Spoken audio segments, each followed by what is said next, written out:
Hey everyone, welcome back to the Reclamation Podcast, where our goal is to help you reclaim good practices for faith and life. Today is episode 51 of the podcast, and I get the opportunity to sit down with husband, father, NFL player, and entrepreneur Andrew East. Oh man, this was such a good conversation. Andrew is vulnerable, honest, and shares his journey from college student to global content creator. It is so good. We cover everything in this conversation, from his dating phases with his wife, Shawn Johnson, and to how to handle anxiety and everything in between. It was such a gift to me. I hope it's a gift to you as well. And if you enjoyed this conversation, please do me a favor, subscribe wherever you listen to podcasts, leave a comment where you can, and give us a review. It does help people find the podcast and continues to let God do amazing things through this platform. So without any further ado, here's my conversation with Andrew East. Hey, everybody. Welcome back to the podcast. I'm here today with Andrew East, longtime NFL player, NBA graduate from Vanderbilt, married to Shawn Johnson, pretty much an amazing guy all the way around. Good morning, Andrew. How are you? I'm good. Hey, thanks for having me on. It's absolutely my pleasure. So I'm going to jump right in. I love on your Instagram, the description of your Instagram page says fan page for Shawn Johnson. Tell me about your relationship with her and how you guys met, and how did you get to that disposition? Because I know a lot of husbands that wouldn't say that. Yeah. Well, trust me, it ebbs and flows, if you will. But I am so lucky to call Shawn my wife. We met, we're coming up on our 4-year wedding anniversary. Hey, I guess we met 6 years. Yeah, appreciate that. It's in a couple weeks. But I truly am every day just more and more impressed by her. She is wildly frustrating, as wives can be every now and then. But all in all, you say amen. She has helped me grow into more of the man that I feel like I was called to be, and there's not a day that goes by that I don't learn something new about her that doesn't impress me, you know? All right. So how'd you guys meet? I'm a sucker for a good love story.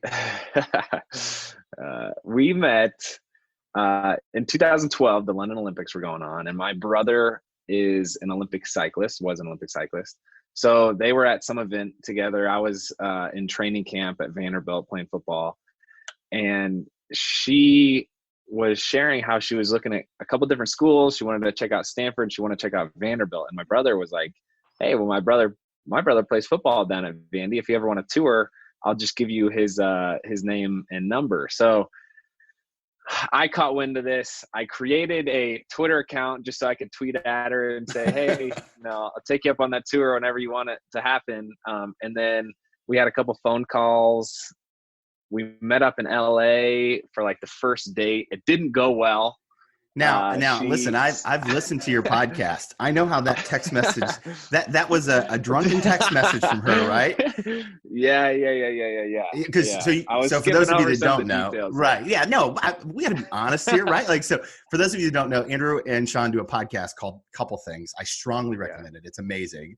And in their very first, even it's like a teaser episode really on their YouTube page, they talk about this text message, but not really in detail. So like what happened? How did you have the courage to jump on a plane? So here's the background to the text message. Shawn had just broken up with a boyfriend. Right. And it was my birthday. So I'm going to bed the evening of my birthday. And the last text I get is from Shawn. So we had like one phone call. We had like this Twitter exchange, but then she sends me this happy birthday text, or no, it wasn't a happy birthday text. All she said was, "You want to come out to LA?" ? And I was like, wow, that's a great birthday present. I can't believe she remembered or knew that my I don't know how she knew my birthday was today. So anyway, next day I'm sitting in class, and I'm like, when you talk to a girl the first time, you're excited and giddy. I was just thinking about it, couldn't get my mind off it. And I texted my dad. I was like, hey, Shawn invited me to LA. What should I do? He was like, I just bought you a plane ticket. You leave in an hour and a half. So I literally Come on, Dad, let's go. I left class in the middle of class, grabbed my backpack and the fanciest clothes I had, which were like some North Face hiking shorts and like a polo. And then I jumped on a plane and we went out there. And it turns out, long story short, that she didn't know it was my birthday and she was drunk. And so yeah, it's a pretty funny story that sometimes we go into the details, sometimes we don't. Listen, I think it's great because, you know, we've all been there, right? Like I'm to say that you have faith or anything else and you don't have a story around that that involves some moments that were not exactly as you would draw them up in retrospect, right? Yeah. I just think that's important. So you guys eventually you begin this courtship, and then well, she would tell you that she regrets sending that text message to this day, because that's kind of what started the whole chain reaction. I'm kidding, of course, but yeah, we started in LA, and then she stood me up for 9 months because she just wasn't interested after that first date, and then that next summer in 2013, we kind of rekindled the spark, if you will. I love it. Yeah. And then how did you know that it was time to ask this woman to marry you? Like what was it from God? Was it through faith, or was it just like, yep, right away? How did all that come to be? Wow. I think a lot of it was just where I was in my maturation process. I think I had probably 2 or 3 previous serious relationships before that. One that was with a girl that was fantastic, but we didn't share the same faith. And so that ended the relationship. And then the second was like this awesome woman who like had, you know, all she wanted to do in life was be a missionary and go to a third world country and help the people there. And I love that. I respect that. But I think part of me, and I think a lot of people do this in the dating process, part of me was adopting that as the vision that I had for my life. And while like serving those in need in third world countries is like such a noble mission, I just didn't feel like that was what my calling was. So we ended that relationship. And so when I walked into the relationship with Shawn, I had this new mentality of, I'm really trying to find a spouse here. And so, you know, if we don't share the same values, I'm not going to consider this. And it, you know, it takes a couple dates to kind of iron that out. And then I also went into it with this mentality of, I'm going to be the man that I am, like fully transparent. And so like literally from day one, we had this rule in our relationship that we're just going to be fully transparent, and we're not going to like try to please the other person or impress the other person, or like kind of be a chameleon to what the other person's life vision was. And so I think just being in that place where I realized how important that honesty was, is kind of what started us off on a good foot. And then when I was considering proposing to her, I was speaking to a mentor of mine, and he said that the only things that matter when you're considering a spouse are her heart for you and her heart for the Lord, and everything else is style. And so one unique thing about Shawn and I's relationship is, you know, she was in the spotlight starting from age 12. Sure. And so that was not something that really I had ever envisioned me walking into and marrying a spouse. It was, you know, a celebrity of whatever caliber or gauge. And my parents weren't necessarily fully on board with that as well. I grew up in a like very conservative household, and so they kind of viewed like the Hollywood life as not something to be sought after, which I think there's a lot of wisdom in that, but that doesn't mean there's not you know, great redemption people in it, out right? there. Yeah, exactly. And so anyway, considering those words of like, okay, what's Shawn's heart? Like, does she love me? Well, I'm pretty sure she does. And then what's her heart for the Lord? And based off of how she lives her life, I was convinced by that. I also read this book. I don't know if you've ever heard of it. It's called Just Do Something. I think the pastor is Nate or Neil something or other. I haven't read it. I'll have to check it out. Yeah, it's written for an audience that had a similar upbringing as I did, where, you know, it's like kind of the conservative Christian household. And a lot of times I feel like we get caught up in this indecision of like, oh, I don't know if this is the right decision. I don't know if this decision will honor God.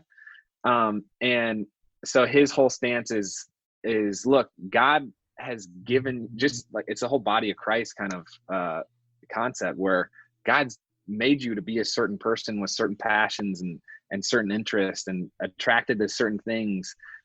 So like, he kind of affirmed those words of what my mentor said and said, if your friends get along with them and your family, if your friends like her, your family gets along with them, and she loves God, then that's someone worthy of being a spouse. And I know there's a lot of nuances that go into that, but at that point I was like, okay, well, I love this chick, so let's do it. I'm all in, right? Like, Yeah. no, and I think there's good Right. wisdom there, right? Because we don't ever want to make decisions in isolation or in, so bouncing it off your mentor, bouncing it off your friend group, bouncing it off those people. Yeah. That makes a lot of sense. And I honestly, I think we hear God a lot in the people that we're surrounded with. Preach, bro. I mean, that's even if they're not believers, right? Because God can and will use anybody to speak to us. So you guys get married, and then your life changes a lot, right? Take us through some of that. Like you went through quite a bit with the football stuff, and where you are now as an entrepreneur is so interesting to me. It's so cool looking back on things. And even though at the time I was experiencing so much hardship and heartbreak and disappointment, I would never change a thing, because it's caused me to kind of redirect my life to where it is now, and I'm thankful. Not that there's not hardship now, but I think as you experience more disappointment, you understand that a lot of times that disappointment isn't like the end of the road, and there's always kind of something more if you keep trekking and keep trusting. So we got engaged in 2015, and that was a year I was coming out of business school, graduating, and I got picked up in free agency by the Kansas City Chiefs. And so I was like a blue chip prospect is what they called me. And I was supposed to play for the Chiefs for 10 years. And that's kind of what I assumed would happen. Just because, hey, I long snap, and this is a job that I could do for a long time. But I, for the first time in my life, dealt with this like overwhelming anxiety. Just, I was so fixated and so focused on just, I have to make this happen. This is where I'm supposed to be. And this is what I'm supposed to be doing in my life, that like I overthought it, and it just psyched me out. And so I ended up getting cut because my performance was terrible. Can I ask a question about that? Is Sure. Do you still wrestle with anxiety now? Or because I think that there are a lot of guys out there who feel the pressure. And one of the things that I learned about myself is that coping skills have become really important. So I always like to ask the question, how did you learn to cope with your anxiety in the midst of all of that? And how'd that play out in your marriage? Yeah, gosh, I think I'm still learning, but I kind of went through this process where I was like, I've always been the try hard guy. Like, I'm a decent athlete, but I was never the guy that was supposed to get a D1 scholarship. I was always the one that was like, I got to work hard. Right. I gotta like be the technician and out do hustle all everybody in the room. Right. Exactly. And like, do the little things right. And so I went from being super focused on the tiny little details and like just neurotic about it to when I got cut, there was like this 3 months of just, I literally laid on our couch at home. Shawn was on this gymnastics tour. It's 2015. Yeah.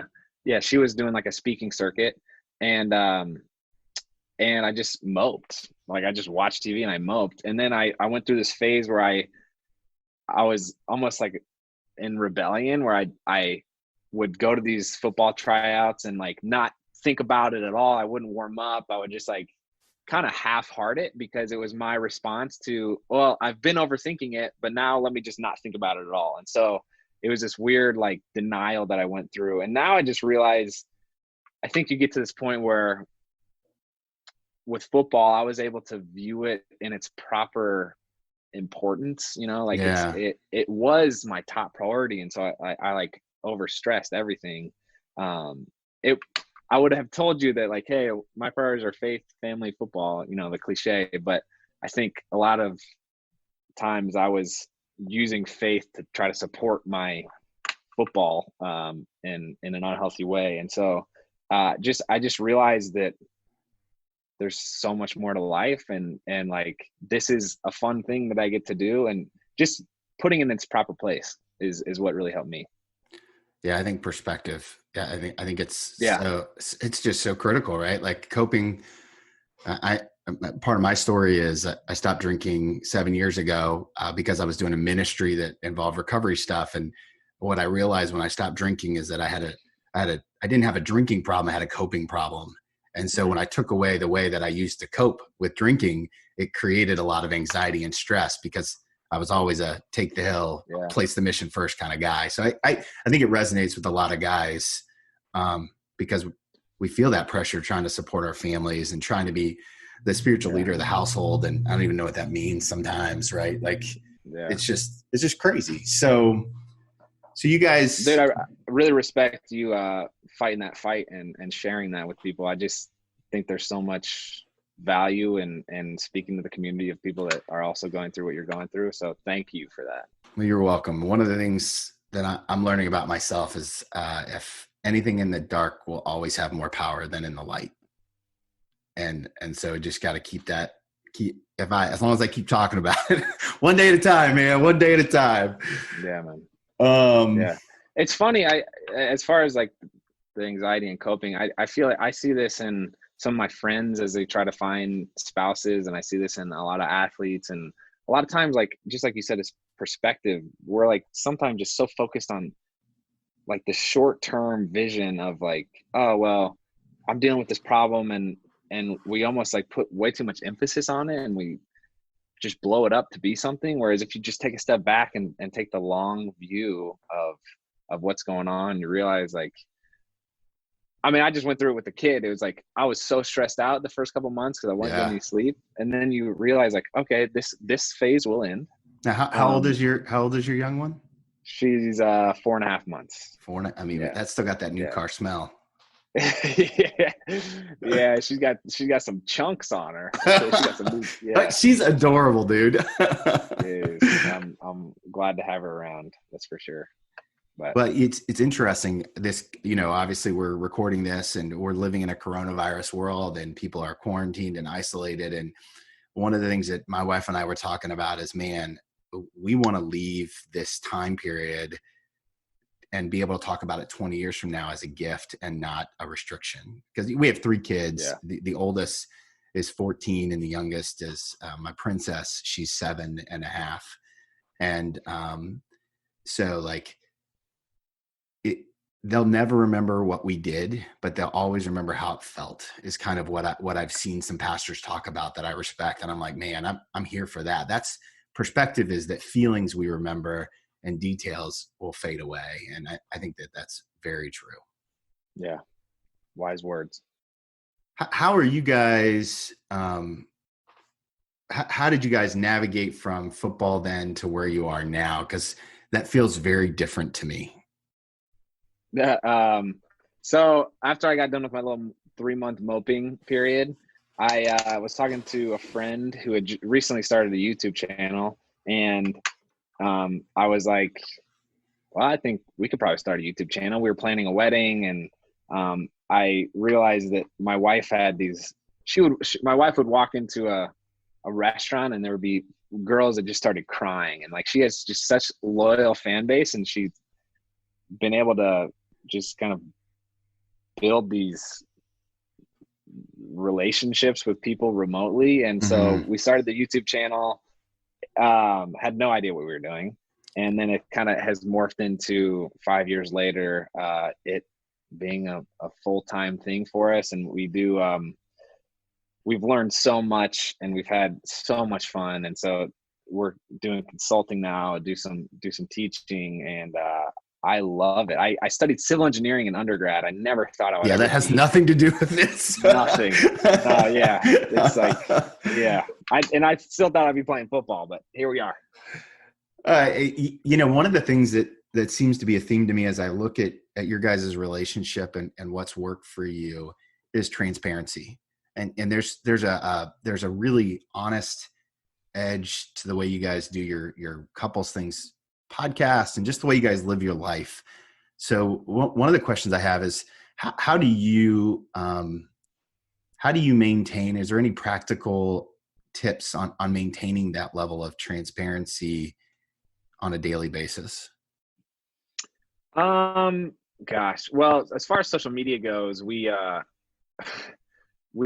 try to be as discerning and thoughtful as possible. Like it's not easy. I don't even know if we take steps to try to make it healthy for us and like keep our family a priority, but who knows, who knows how it'll end up. Like, like no one's really experienced what we as humans are experiencing now with social media.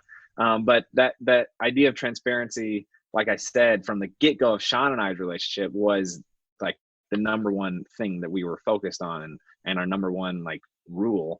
And so I think we've realized, as you were saying, that things in the dark can have more power than when you bring them to light. And so I think that's when our perspective on social media shifted. Was the first video we put out that was very transparent. It was about my wife and I's first pregnancy, and it ended in a miscarriage. Just the response that we got of people taking their darkness and bringing it into light, and how refreshing that was to not only us but also to them. Like really changed our perspective on it. So again, I think we tried to do that as much as possible while maintaining the core of our family and not compromising, what Shawn and I and now our daughter have going on.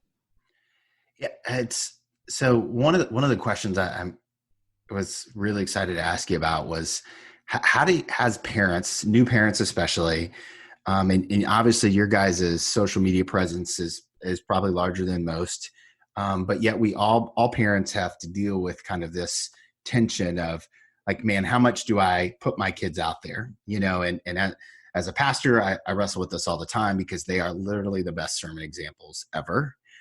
Yeah. And yet my kids don't always want to be sermon examples. How do you guys deal with that tension or talk about it? And I'm sure there has to be occasions when you guys don't feel the same way about it. So how do you deal with that tension in your marriage? It's funny. I would say for every 15 minutes of video you see us put out, there's probably a 2-hour conversation. There would have to be. There would have to be, right? Like that's got to be constant conversation. It is. And more than conversation, probably argument beyond that. But we have tried to position, it's so tempting to like want to make a video about Drew and her first this or first that. And not that we haven't or won't. People love watching that stuff and it's adorable and it's cute. Like people love watching it for a reason. But what Shawn and I's kind of working agreement is the focus is not Drew. It's Shawn and I's relationship and how we've been parenting Drew. So the thought behind that is like, when she grows up and is 13 or 14 and doesn't want to be a part of it, then to a certain extent, I mean, it's Shawn and I's job, right? So it's not like there's this conflict of interest where we need Drew to be a part of it, no matter if she wants to or not.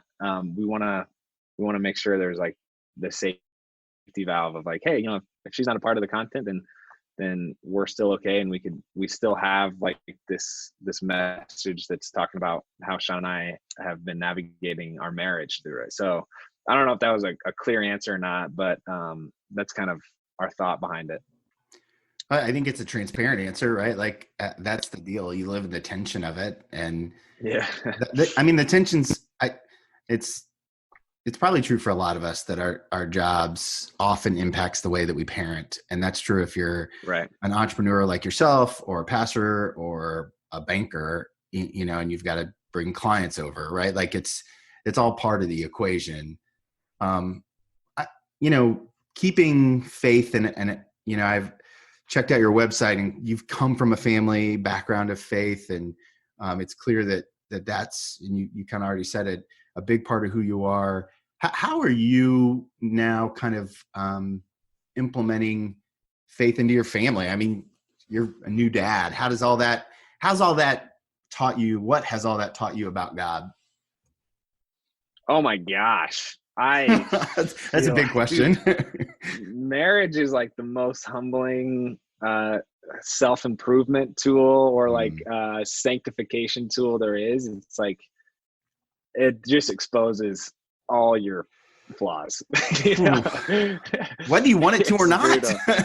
Yeah, dude, it's crazy. Just like, I guess the best way to put it is, you know, every day you wake up and there's the same problem that you experience over and over again. Like, your wife says that you didn't do the dishes and you said you would, and you just kind of go through this progression of how you react to that. And it's just cool to see how I have personally grown and matured through that. But I think as far as incorporating faith into my family,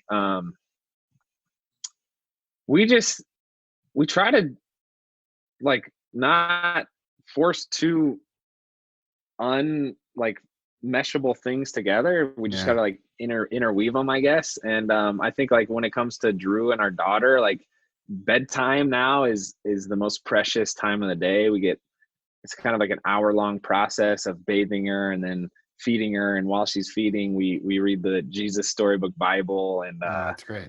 It's like we pray over her, and we kind of pray over her and then what's going on in the world. And I think for Shawn and I, that's been a really kind of cool evolution of what we were doing, which is essentially just like a couple's devotional and praying together. I just feel like prayer is so valuable for so many reasons, but it's like when you're talking about marriage and family, I just think it provides that, it gives you a reason to be reflective and to be kind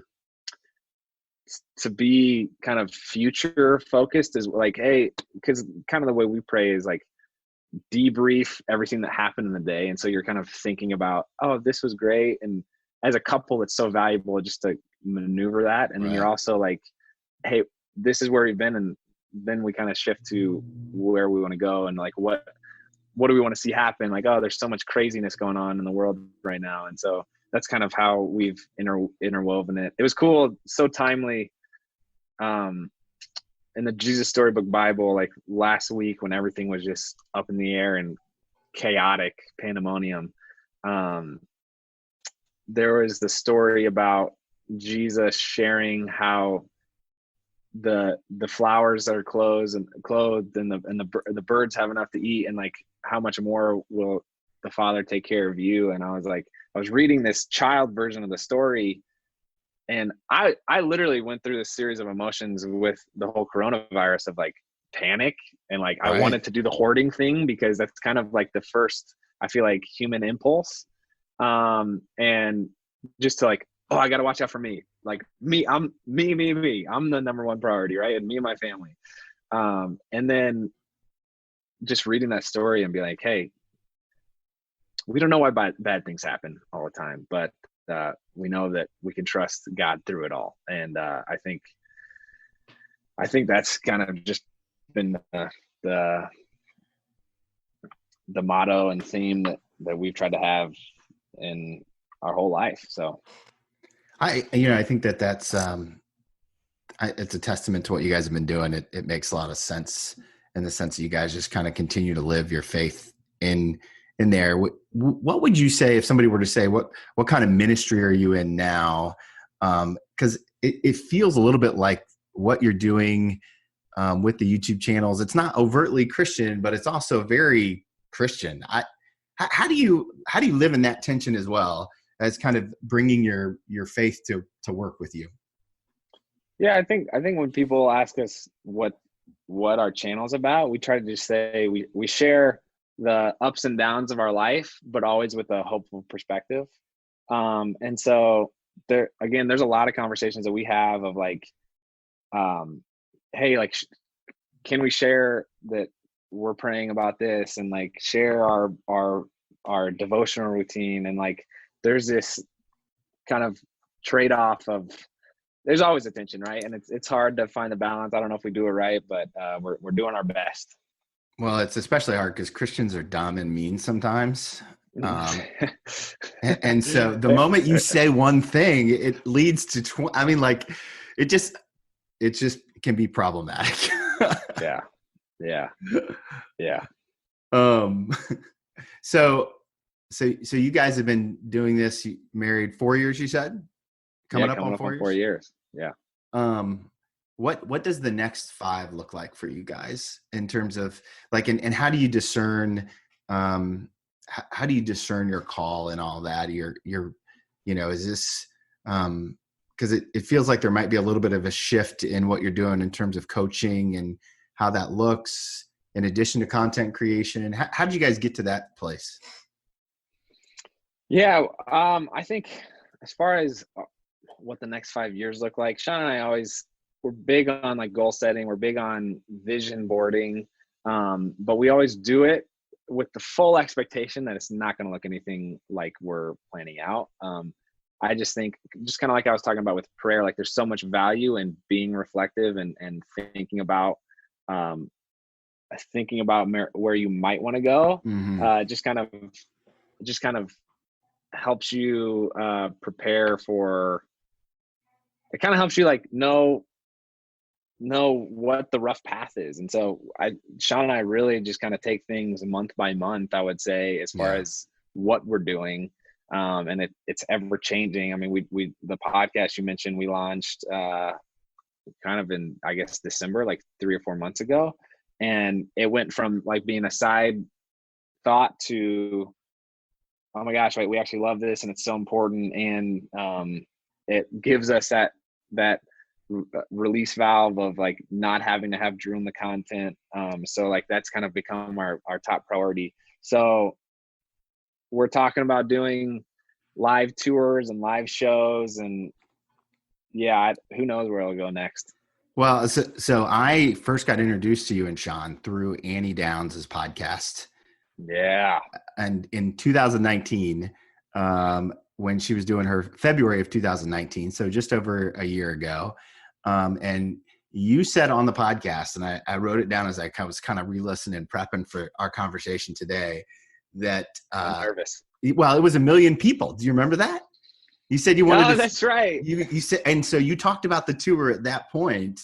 I love that vision. I guess the question that I have is, what has that always been a consistent thought for you, or does God just keep bringing you back to it? No, I was challenged by, again, a mentor of mine to like say, where do you want to be in 10 years? And so I was thinking about, the things that Shawn and I have done that we enjoy the most, that also resonates well with people. And a lot of that is the relationship type content.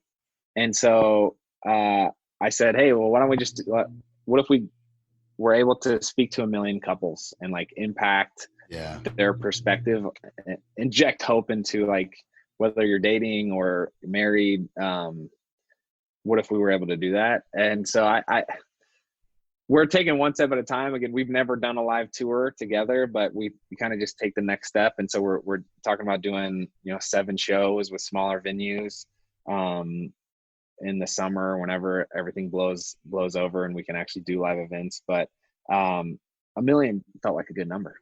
I love it. If you're going to call your shot, go big or go home. No one's calling a shot for a single. You know what I mean? Like hit the home run. Right. Right. How do you manage working with your spouse? Because I love my wife. We're high school sweethearts, 17 years married. And that scares me, working with my spouse. Yeah, it's scary, dude. It's scary. I just got to make sure she's not listening. No, it's fun. Like, it's frustrating. And we spend pretty much every second of the day together. And I'm kind of like an introvert, like independent. I want like 4 hours to myself every day to read and to like, do my own thing. But it's fun as I've again stepped back and taken the different perspective, the longer term perspective on what the past 5 years have been. We're an amazing team. But like there's no team that goes without conflict. So I think just shaping the perspective of, oh my gosh, we argue so much and it stinks that we have to work together and go through these disagreements as a married couple and working couple. Take a different perspective of like, hey, honestly, we're a great team and we've built something really cool here, and just focusing on like the good rather than the bad, I think is key. Now you guys obviously can't do this on your own. You have some people, your team around you. How would your team say that it is working for a married couple? I'm curious, right? Like obviously this is pure speculation because they're not here, but do you ever see, I only know Lexi because she was obviously super helpful in getting all this arranged, but do you ever see her or your team just like start backing out of the room slowly? Yeah, that's actually exactly what Lexi does. She'll kind of just like, we'll be having a conversation and Shawn and I kind of get into it a little bit, and she'll just kind of tuck her head and not act like she's not in the room. I just think like, fortunately everyone on our team is flexible and like understanding. And so I think like, you know, when there's a day where we're supposed to film a video or do some type of content and it's just not the day for Shawn and I, just got to be flexible and work around that. So yeah, we have a fantastic team. You mentioned Lexi, Will is amazing, Dave, and we're fortunate to be surrounded by a lot of good people. It's so incredible. And, you know, I really do appreciate the content that you guys are putting out. If you were going to, if you and Shawn were going to mentor a young married couple that's maybe dating, getting ready to get married, what would you tell them the number one thing to do as they prepare for marriage? Oh, wow. Let's see. I would say realize that I'm a big fan of Tim Keller's Meaning of Marriage book. And I just think that the way he communicates the importance of like marriage is like it's the coolest thing. Like there's nothing else like it. There's no other relationship like it. You have like the legal contract, which makes it a pain to end the relationship. And you have like the spiritual covenant. And then you have like the friendship as a part of it. I would just say like, just remember that there's going to be hard times, but like, that's almost part of the point of it, you know, like that's where the value comes through. Cause as we were talking about it, it's the opportunity to kind of recognize what your flaws were and like improve those. And so like that only comes through the hard times, I think, like the frustrations and the annoying things. So I would say just keep that in mind. And then I would say tangible advice, get premarital counseling. I think that was one of the biggest things that Shawn and I did that was such a big value add. And yeah, it's great. No, I love that. And thank you so much for taking the time today to be here and to dialogue with me. I know that my listeners are going to want to find you. You're really accessible all over the internet. Where's the best place for them to start to learn about you and Shawn and your family and the work that you guys are doing to put good content out into the world? Yeah, you could probably start with my Instagram, and then if you enjoy the short form content, you can check out the longer form. But pretty much everything is Andrew D. East. Our YouTube channel is the East Fam, and if you want to check out the Couple Things podcast, that'd be much appreciated as well. Yeah. So your Instagram is what hooked me, and it's I just, from one guy to another, I just appreciate the way that you approach your marriage with honesty and it's just good. It's good. So, okay. Last question I always love to ask people. It's another advice question. So be ready. If you could go back in time, and for you, I want to take you back to the night that Shawn texted you on your birthday. If you could go back to that moment and give yourself one piece of advice, one piece of advice, knowing everything that you know now, what would it be?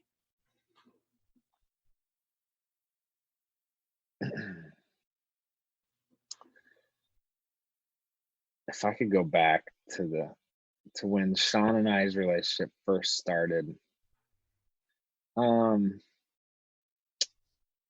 think that as a man, personally, I was in like this weird tension of like, I knew who Shawn was. I know she was a big deal and she was famous, and I think part of me was enticed by that as much as I didn't want to be.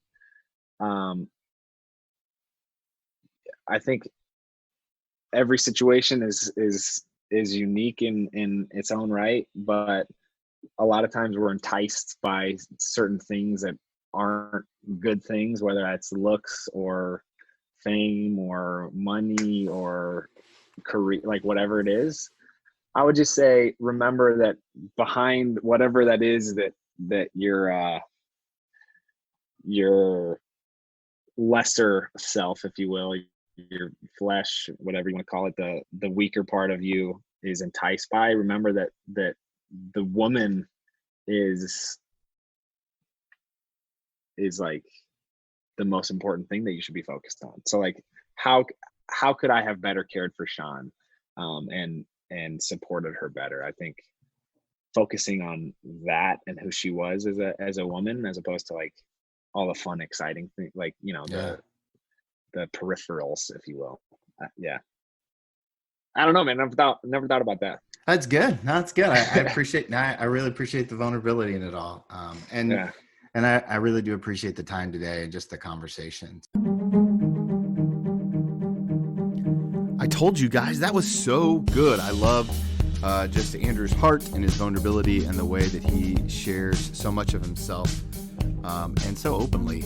And really, if you haven't subscribed to his podcast with his wife, Shawn, a couple things, I strongly recommend it. It's good for any married couple or anybody who's thinking about getting married. So he's also a good follow on Instagram, and they've got a very cute baby that is just, you know, good and uplifting in times when otherwise can feel a little restrictive. So again, thank you for spending the time with me today. I hope you got as much out of it as I did. Leave a rating, review, subscribe to wherever you listen to podcasts, and can't wait to see you guys next week.